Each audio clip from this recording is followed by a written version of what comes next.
How's it going, everyone? This is going to be a recap overview of the Lost Ark Online Winter Showcase that they just had the other night, going over everything that they talked about. And let me just first say this is going to be a bit long because this is one of the most ridiculous, outrageous, incredible things I have seen a development team share with their player base. And it is absolutely absurd the sheer scale of content in which they are bringing to this game in the next year to Korea, right? Let me just, start that off by saying that all of this stuff is for the Korean version of the game, but that means it is also going to come to NA and EU in the future as well.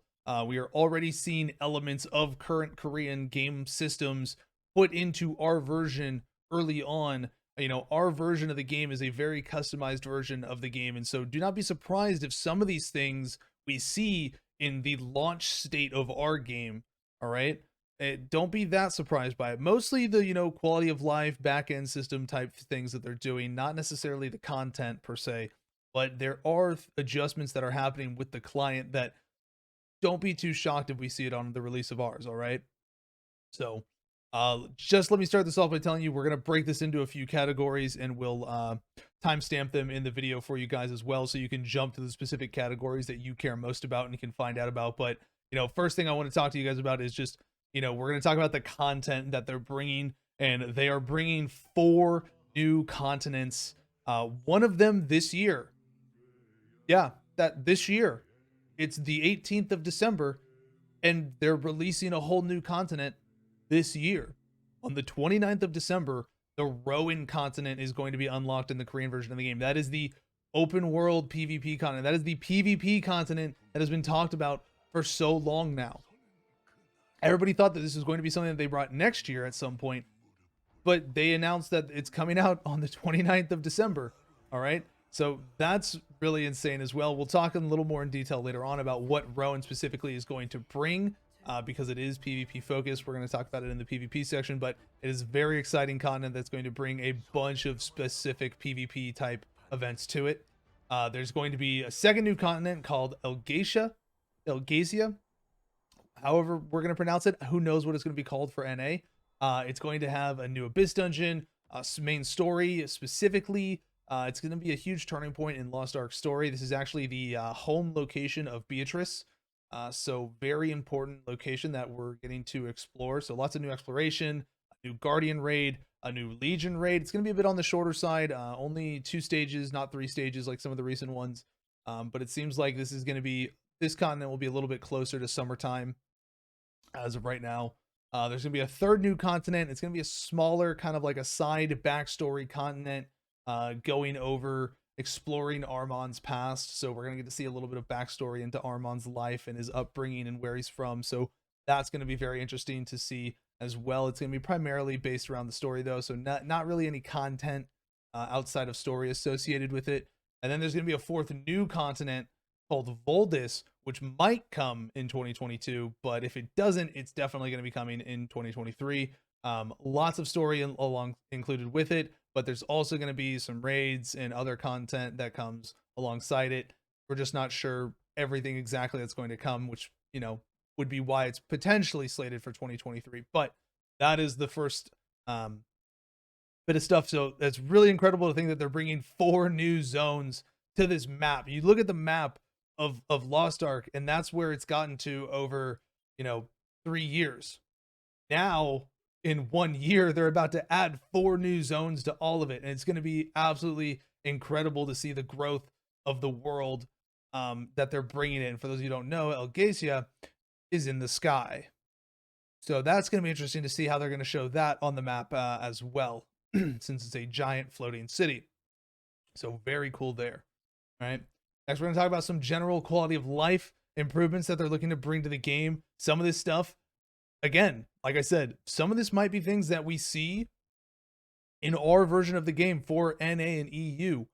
Specifically, Lost Ark is moving to DirectX 11 next week in Korea, which would not surprise me if we saw DX11 directly integrated into our version on release. It would not surprise me if we had DX11 from the get-go for NA and EU, because that is a simple thing that they could push out regardless of what patch we're on. That's not a content related, update. That is a, you know, just an upgrade to the performance of the game, right? But they saw a 1.5 time FPS improvement in a lot of areas of the game, as well as better load times. This is really important that this is coming, because this is going to be very important for the performance of the Rowan continent, which is going to have all this other PvP content associated with it, right? And you're going to be having things happening on a large scale there. All right, so that's really exciting that we're moving to DX11. That's right, it's been on DX9 this whole time. So for everybody who's praised Lost Ark's performance already, that's been on DX9. And if you've played Guild Wars 2, you know that going from DX9 to DX11 does a lot for performance. So really excited to see DX11 coming. So that's a really big thing that we're going to be getting for the game in the near future. Lots of general quality of life improvements with characters. Specifically, they're looking at streamlining and adding in-game tracking of dailies and weeklies for all of your alternate characters that you'll be able to see from your character change screen. So before you even log into a character or switch to a character, you can see what dailies and weeklies you have to complete on them. So that will save, you time and the hassle of having to log into a character, see what they have, if they even have anything for you to do on them and whatnot. And you'll be able to, determine that before you even load in. So that's just a really nice quality of life adjustment that they're doing. They're changing the MVP screen at the end of battles. So the MVP screen is going to be a bit bigger and have more information on it, as well as the person who gets MVP is going to have the option over on the side to actually put in their own emote that they want their character to emulate upon the completion of the instance. So if you do get MVP, a little nice, extra quality of life thing. It really has no impact on anything, but it's just a neat thing that they're doing for the players and just introducing into the game a little update for the MVP end screen of content. They're looking to add more festivals and housing related content to the game as well. They're looking to promote more interactions between players. You're going to have the ability to actually travel cross server to other people's houses and instances, their estates and whatnot. So that's really cool that they're getting cross server integrated into the island visits. I think this is an important step, potentially, especially for NA, which is split by region, west and east. So if they're able to actually even get that to a point where we can even do a little bit of a cross region type thing for east and west for NA, that would be really cool, but probably not likely in the near future anyways. But yeah, they're looking to be able to have players host their own events. They're looking to expand on the estate, and they're actually adding indoor housing elements to the estate of the player island. You're going to be able to decorate the interior, put furniture where you want to. People can see the inside of it. You can put your trophies and awards that you've gotten from in-game events inside. You can take screenshots in-game and actually put them in the picture frames that you put on the walls. Really lots of awesome quality of life housing events. You're also going to be able to change the scenery of your estate, the climate. So, you can have it be snowy in winter, Christmas time, or it can be more of a summer, cherry blossom, spring type, atmosphere on your island. You can even turn your island into a nightclub for all you want. At least that's what they made it seem like, that we could turn it into a nightclub. So really awesome that they're just doing a bunch of different quality of life things. You'll even be able to host mini games on your island, things like a little Mario Kart track, XO game, tic-tac-toe, and some just other really cool mini games that you're able to play with people on your islands that you invite there and whatnot. So very awesome to see them, providing something for all types of players into their game. This one was difficult to categorize because it's such a broad thing. I put it under general quality of life because this covers everything. They're introducing Lost Ark mod, which is going to be a custom map editor. Warcraft 3, Dota, tower defense, all those things. Yeah, they're doing that with Lost Ark. You want to play Lost Ark as a MOBA? They're going to have that. You want to play Lost Ark as a battle royale? They're going to have that. You want to play Mario Party style Lost Ark? Sure, why not? Tower defense? It's there. Little Bamarama style boss battling where you control a boss character and fight another boss character as that boss character. Yeah, You want to create custom boss encounters like doing Argos on the Valton platform? Why not? They're literally giving so much creative freedom to the game now, and they're just introducing so many incredible things for this game. It is really looking to become a one-stop shop game for any interest you have in the gaming market. And that is just absolutely mind-blowing to me, the degree in which they're going to be able to do things with this game. And I think that that's absolutely amazing. I would love to play a League of Legends version of Lost Ark, right? I think that that would be awesome. I think it would be fantastic to do, you know, a freaking side-scrolling platform jumper as a Makoko. That looks sick. It's like a really cool, like, fun mini game that you can do. Tower defense is a staple for so many people. I just think it's a really awesome thing that they're able to do with their game, and I think that's one of the benefits of it being a isometric camera, where there's so many different things that they can actually do, and their engine seems to be very, you know, it's Unreal Engine 3, but it seems like, you know, they've made it to where they can really do anything they want with this game in terms of design for stuff. So very excited to see what they do even more going forward. So that's going to wrap up the general quality of life content. Additionally, now we're going to move into class changes. All right. There are 2 new classes coming next year. One of them's coming on January 11th, 12th, depending on your time zone. And that is the Artist. It's going to be a support class, or we believe it was the one that was, you know, listed as Yin Yangshi, you know, the one that was teased. It is the, unfortunately, Lolly FBI open up class. But it's going to wield a giant paintbrush, and it's going to be a support class that actually makes brushing stroke attacks with, you know, large ink based visual effects, like Oriental ink drawing type effects, be it through creature summonings or symbols and art that you put on the ground, or, you know, just striking in general. And you're just going to get to see these really awesome, broad, like dark ink strokes as the attack animations. And it looks really amazing. The actual playstyle and kit and the visual effects of the class look incredible. It's just unfortunate that it's on a Ellen-looking character, but, you know, it happens. So, NA, EU, and, you know, you got to deal with it. I was surprised they kept out a lolly character as long as they did, but here we are at the end of it. But this class is coming to Korea very soon, so might see it not too far off in NA as well. I mean, heck, we're getting Sorceress on release, so who knows, right? And then the additional one that was coming under Specialist. So Specialist is the new class category. This Artist is a subclass of it, and then the other one is going to be the Aeromancer, was the name for it. It's actually going to utilize an umbrella, and its abilities are going to be climate change based, so I'm very curious to see how they're going to make that work. You know, we're going to have our character Mary Poppins out here flying around on the umbrella, potentially. Who knows? It'll look ridiculous, I'm sure, but they'll make it amazing regardless. Additionally, they also announced Female Berserker. So another class gender unlock. We're going to see Female Berserker. She looks absolutely badass. Viking face markings.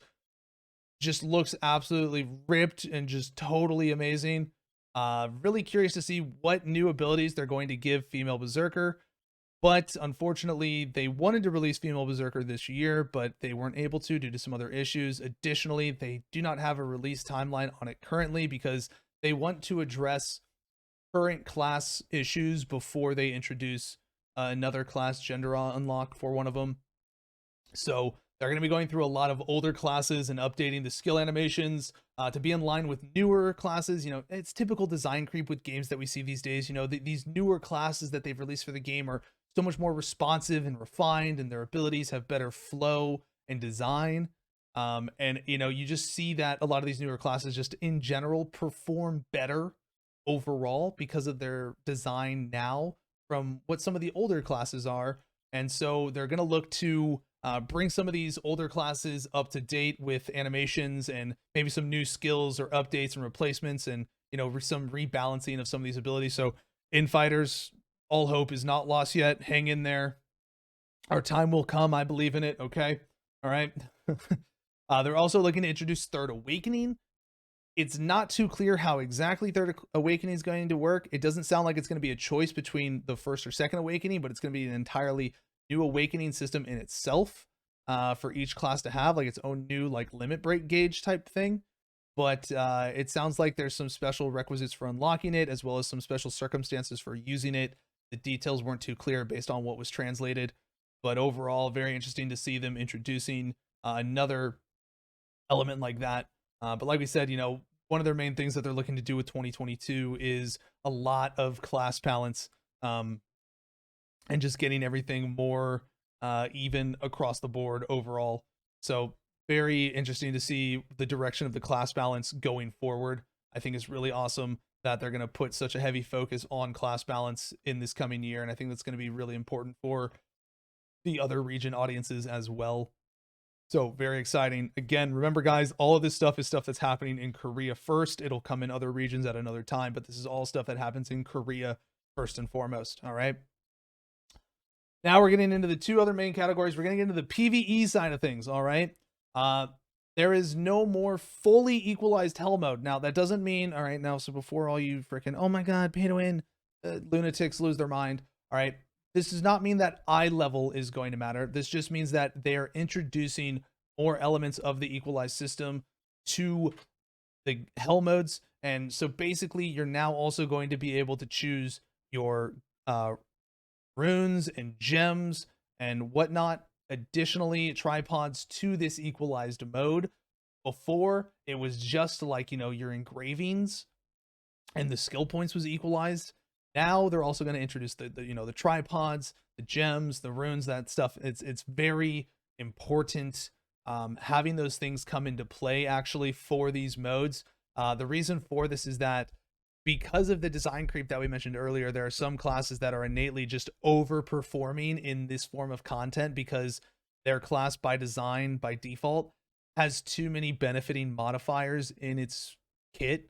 For example, Lance Master innately has too much crit chance on it that it is able to overperform in these equalized content to where it melts boss damage so much more than any other class, and you ended up with people forcibly running multiple Lance Masters in order to burn the bosses as fast as possible to just literally squeeze out that much more DPS, because Lance Masters were literally doing that much more damage because of all of the innate crit chance that they had built into their kit. And so they're looking to remove some of that equalization in the sense of that it having like no influence from like tripods and engravings and gems and whatnot. And they're going to actually bring those elements in as well to the mode. So you're going to be able to pick your gems, you're going to be able to pick your tripods, you're going to be able to pick your your rune engravings, that stuff. So that's going to be really cool to see come in as well to these hell modes, and should hopefully balance things out in this PvE content a little bit more. A big issue that's been coming from PvE has been a very large inflation of gold. This specifically does really negatively impact free-to-play players the most. And so they're looking to introduce more gold sinks in order to address some of this a little bit. One of the other things, though, that they're doing is they're going to start restricting specific raid encounters that are currently being utilized for gold farming, and cutting them down for mostly extreme edge cases in terms of your gold acquisition from them. So, for example, Argos, you will no longer be able to get gold from Argos more than 7 times, right, in that week. So you can't just run it on like 30 different characters. This really won't impact that many people. Most people do not have more than 7 characters or play more than 7 characters, and or clearing Argos on 7 characters. Again, this is mostly for the edge cases of people who literally do run like 15, 20, 30 characters and are just farming gold, doing Argos over and over and over and over and over and over for all that gold. So they are going to restrict it in that way a little bit. They're also looking to shift the end of dungeon and raid rewards from costing blue crystals. So for those of you, if you've done an Abyss dungeon and you know at the very end you can spend some blue crystals to open up an additional chest, that is going to be turned into a gold consumption instead of a blue crystal consumption. And they actually went as far as to mention that this specific mechanic was actually like 17% of their game's profit, right? And they said that 17% is a good amount of a game's profit, but they said that it would be better for the game, and because the player base is so supportive of the game and they're buying stuff from the shop constantly in terms of the cosmetics and avatars and all of that, they feel comfortable removing this. And that's amazing to see a company that's just like, look, this is 17% of our profit, but it's going to be better for the game if we change this. It's going to be better for our players if we change it. We're going to take a little bit of a hit here, but these players support us so much already that we can take that removal. And that's amazing to see a game company willing to do that for their players. And it makes me just adore Smilegate all the more, let me tell you. They're looking to add in, really specific, unique rewards for hard and hell mode Legion raid clears. Stuff like exclusive mounts and avatars and pets that you can only get from clearing that content. Very common thing that you see in other games. Final Fantasy, World of Warcraft, they have, very specific, unique mounts for doing very specific content and difficulties. And so they're looking to add in extra incentives, exclusive rewards that you can only get from clearing that content. Because right now, some people feel like some of it's not worth doing overall. Because the reward just isn't there outside of the personal satisfaction that comes with it. So very awesome to see them looking to implement very unique rewards in game through the gameplay of completing the content in order to get them as ways of rewarding their players. So very awesome there. Very excited for that. And to improve the PvE experience, they're also going to be optimizing and improving clarity around back and front attacks on bosses. This has been a big issue and complaint brought up around players for some time now. And so fortunately, they're actually going to add 2 indicators, one in the front, one in the back, that lets you know the area of a back attack and a head attack. And so you can actually have the freedom to turn these on and off if you want to. So if you don't want to see these indicators, you will be able to turn them off, or you can choose to have one or the other on and off. So they're giving you the total freedom there with that. Additionally, they're also going to be putting in a buff bar where you're able to select which buffs you will or will not see on your action bar. It can get crowded where you just have like a ton of buffs all over your screen between the food and the potions and the other classes, buffs popping in all over the place. And there's just buffs all over the place. But now you can actually select which buffs show up, so you can better track whether or not these big buff DPS increases pop up or are used from someone's class. So you can actually, have better access to that information instead of it just being this cluttered buff bar full of buffs that you don't know what's what just by glancing at it. So really nice quality of life adjustment there as well, coming in for the PvE side of things. So very exciting there in that regard. Really looking forward to it once it does come to NA as well. And now for the PvP. You guys know PvP is something that I really am passionate about with Lost Ark, so this is a big one for me. For PvP, they're actually looking to balance the stat amounts in the arenas, and it looks like they're currently looking to lower it from 1250 stat points to 1000 stat points, which is a pretty significant decrease. So I'll be curious to see how people balance out their stats at that point. It sounds like right now the standard go-to people are looking at is going to be 750 agi, 249 of whatever your other secondary stat is, and then the 1 crit, so that you do have some crit chance in PvP. So that's looking like it's kind of what the staple is going to be. It's that, that's a pretty big agility drop. So it'll be curious to see how that, impacts some classes' performances in PvP when it comes to arenas. Very interesting in that regard. They're also looking to equalize like knock-up duration. So all classes will have the same knock-up duration, which I think is a very important thing. It's going to create a more consistent gameplay experience for a lot of people in PvP.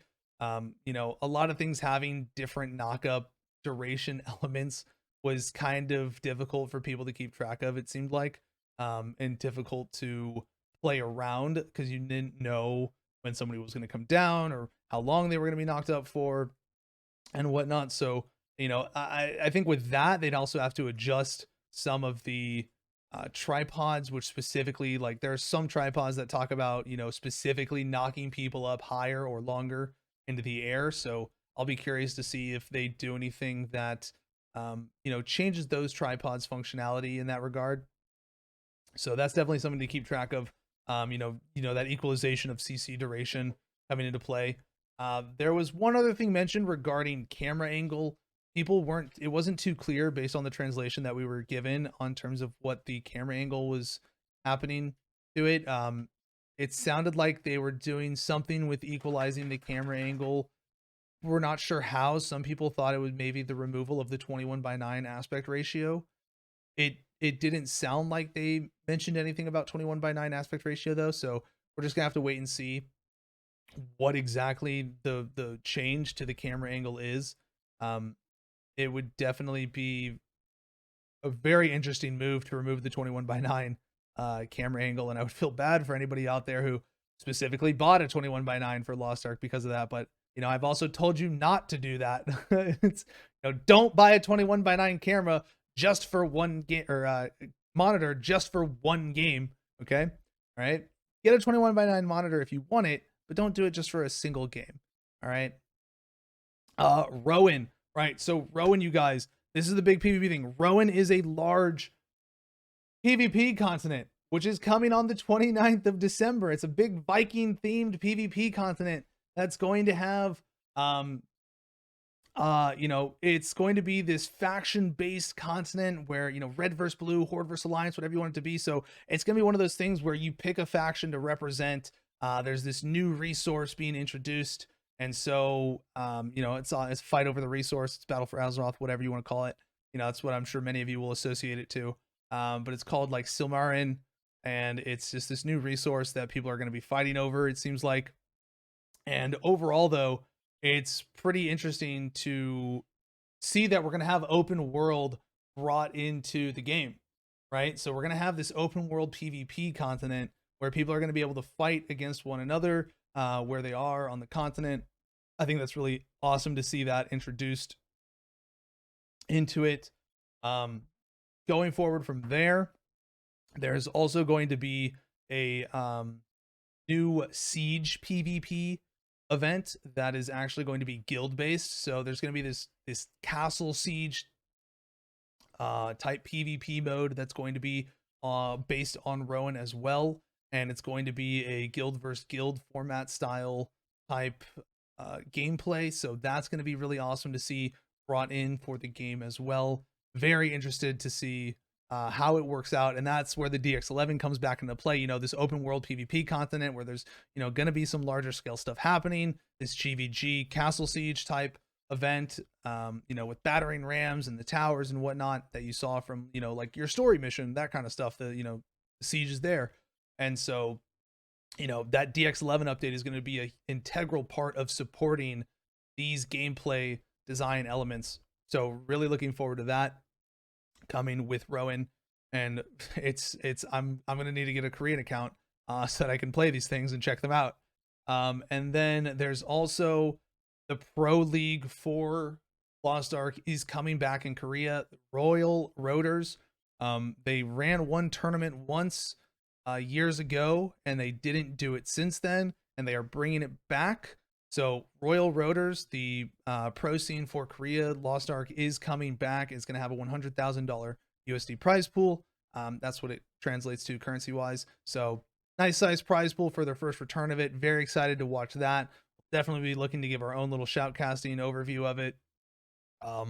So very exciting stuff. And they're going to use that event as a way to also address like PvP balancing. So they're one of the big reasons for this PvP of like tournament that they're hosting again is to look at the state of classes in PvP to see what needs balancing in that environment, because they don't know right now what is overly strong or overly weak in PvP at the moment. And so that's part of what this tournament is going to present is that. So, but guys, gals, ladies, gentlemen, that is going to wrap it up. That is the general summary of everything that was gone over at this Lost Ark Winter Showcase event. It was absolutely incredible. I was completely mind blown the entire time, just on the edge of my seat. I wasn't able to sleep. You know, this thing began at freaking 12 in the morning EST and ran until, you know, ran for like 4 or 5 hours, and I was just wide awake the entire time, not able to sleep, watching all of it.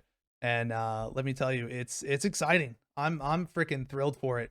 But yeah, if you guys enjoyed the content, be sure to like and subscribe. You can find us live on Twitch at twitch.tv/Zav. And you know, catch you in the next video. Have a good one. Thanks for watching. Take it easy.